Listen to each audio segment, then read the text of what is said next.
दोस्तों, कहा जाता है कि हर किसी के पास अपना टैलेंट होता है। कुछ लोगों का दिमाग कैलकुलेटर जितना तेज़ चलता है, कुछ अच्छे तैराक हो सकते हैं, लेकिन जिन लोगों के बारे में मैं आज आपको बताने वाला हूं, वो वाकई इन सब से अजीब हैं और उन्हें देखकर आप भी यही मानेंगे कि ये कोई असली इंसान नहीं है।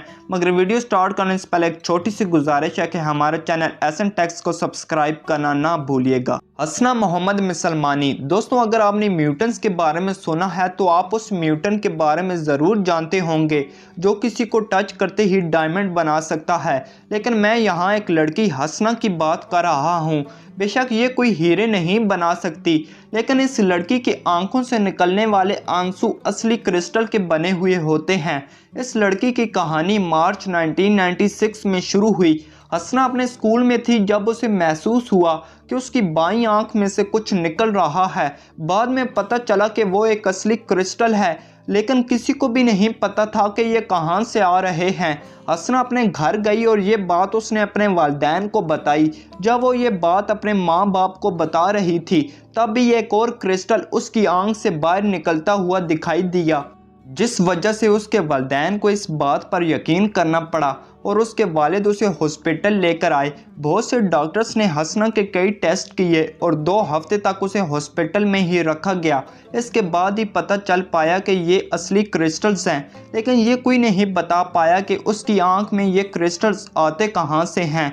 और हसना एक दिन में ऐसे 20 क्रिस्टल्स अपनी आंख से निकाल सकती है, यहाँ तक कि उसे ऐसा करने में कोई दर्द भी नहीं होता।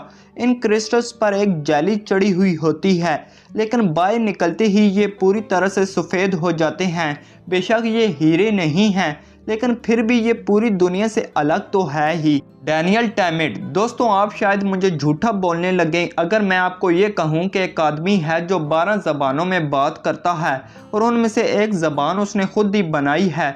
यहाँ तक कि मैथ की बड़ी बड़ी कैलकुलेशंस वो कैलकुलेटर से भी तेज़ कर सकता है।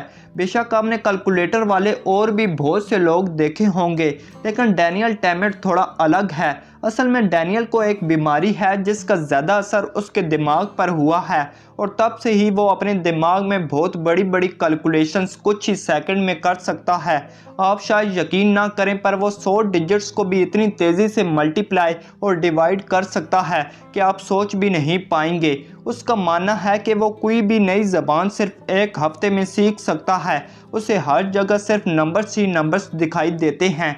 बेशक ये हमारे लिए मुश्किल है, लेकिन वो कहता है कि अगर उससे कोई नंबर्स के बारे में सवाल करता है तो उसे बेहद अच्छा लगता है। विजय शर्मा। दोस्तों, आप ऐसा करने की कोशिश कभी भी मत करना, क्योंकि मुझे नहीं लगता कि विजय शर्मा के पैरों से भी ज़्यादा किसी और के पैर भी इतने लचकदार हो सकते हैं। इस लचकीलेपन की वजह से इस आदमी का नाम रबड़ मैन रख दिया गया है। विजय की कहानी शुरू होती है 1999 में। मार्शल आर्ट करते हुए इसे अपनी खूबी का एहसास हुआ। आप शायद यकीन ना करें, पर यह इंसान अपने पैर को पीछे से मोड़कर उससे पानी भी पी सकता है और अपने हाथ पीछे से आगे की तरफ मोड़ सकता है। इतना टैलेंट होने की वजह से भी विजय आज एक सादा जिंदगी गुजार रहा है। नी योंग बिंग। दोस्तों, चाइना में रहने वाले योंग बिंग के पास एक कमाल का टैलेंट है। वो एक टायर ट्यूब में पूरी हवा अपने नाक से भर सकते हैं और 4 टायर्स में पूरी हवा भरने के लिए उन्हें सिर्फ 20 मिनट लगते हैं। आप शायद यकीन ना करें, पर वो कई बार तो इतने प्रेशर से हवा भरते हैं कि ट्यूब ही फट जाती है। योंग बिंग को अपने टैलेंट के बारे में तब पता चला जब एक डॉक्टर ने उन्हें अपने नाक से गुब्बारे में हवा भरने को कहा, और तब उन्हें पता चला कि ये तो एक बहुत आसान काम है। तब से आज तक वो यही काम कर रहे हैं। न जाने वो कितनी टाइट ट्यूब्स को अपनी नाक से फाड़ चुके हैं। फेरिड। दोस्तों, फेरिड का टैलेंट देखकर आज हर कोई उनकी रिस्पेक्ट करने लगा है।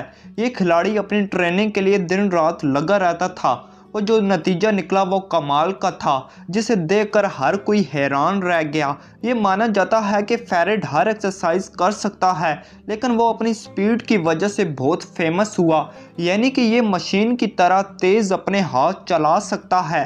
तो दोस्तों, ये थी आज की वीडियो। अगर वीडियो अच्छी लगी हो तो हमारा चैनल एसएन टेक्स को सब्सक्राइब करना और वीडियो को लाइक करना ना भूलिएगा, क्योंकि आपका भाई डेली ऐसी इंफॉर्मेटिव वीडियोस अपलोड करता रहता है।